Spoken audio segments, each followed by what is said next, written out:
Hello folks, it's Barry here. Welcome to My Virgin Kitchen. Today we're reviewing some fun food gadgets. I have a nice selection here in front of me, a couple of which you might recognize from the last video. We're going to give them another try based on your comments.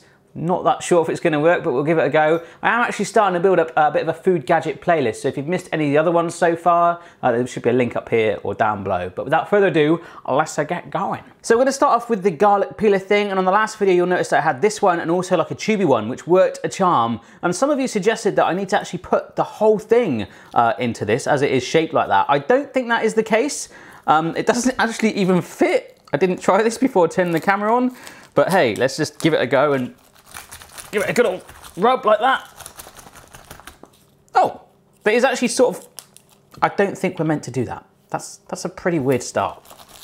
No, that is definitely not for that. It must be for the individual segment. So I would recommend the tube on the last video if you do want to get some sort of garlic peeler. But incidentally, all the links are down below if you do want to get one of these yourself. The other unsuccessful one from the last video was this olive pitter. It did not pit olives very well, and you guys suggested using cherries instead, so I have some cherries. And in fact, in the pack of cherries I bought, these were actually the smallest ones there. So I'm gonna pick the smallest out of this bunch, which I think is this one, and stuff it. See, look, there is no room in that whatsoever.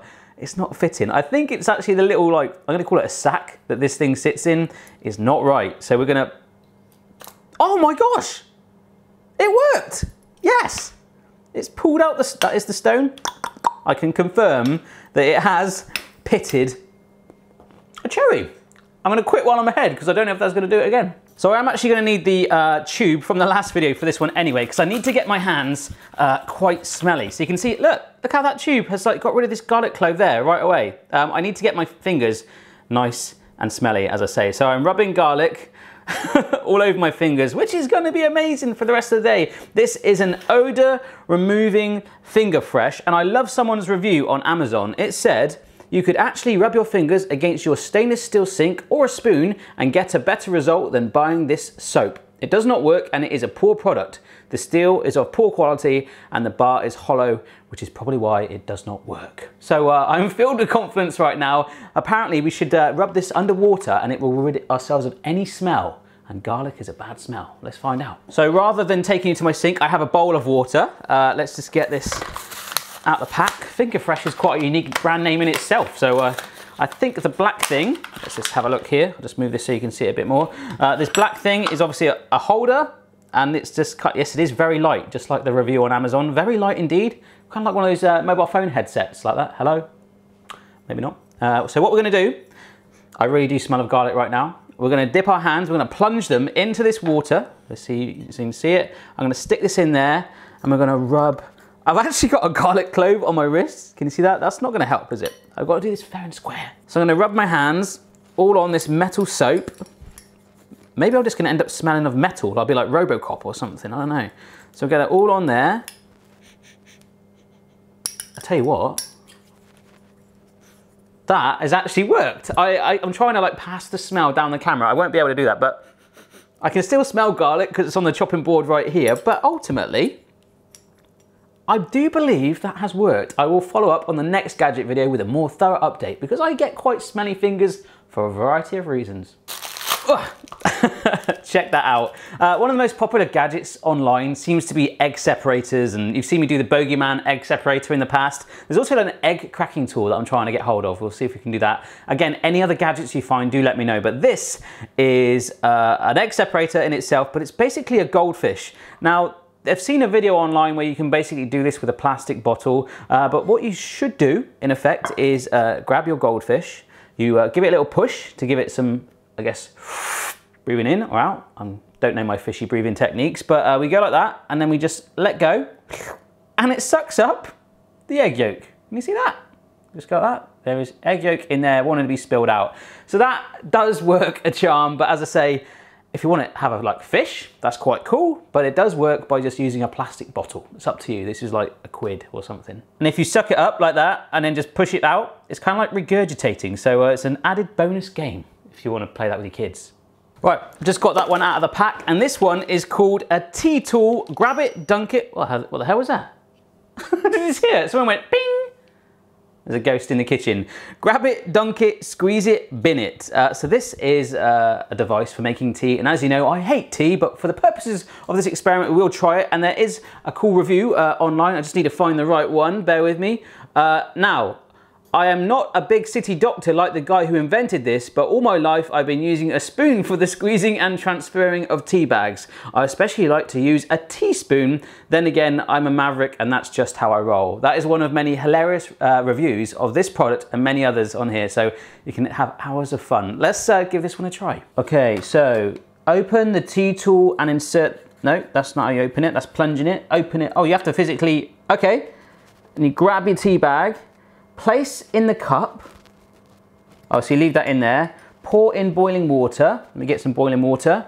Hopefully you can see that a bit more now. I'm just going to pour some boiling water on top.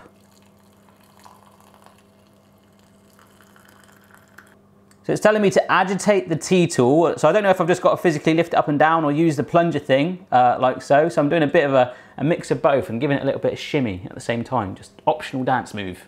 Okay. So this is where it's pretty cool, okay? So you take it out and then squeeze it.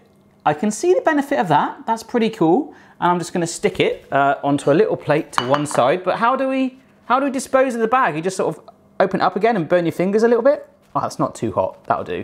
So we just released the tea bag and we've made some tea with our tea tool. Let's have a sip of it to see what it's like. Oh, you know, I love tea, guys. Don't be in English and all that stuff. It's hot and it tastes of mud. Tea. I'm not very British, am I? Keeping on the topic of beverages, this is a mug with a biscuit pocket, and I love this review, which is quite simply, as you can see, summed up straight away. Cup is very small and you can't fit a proper cup of tea or coffee, I like coffee, in it. So here's my Lionel Rich tea mug.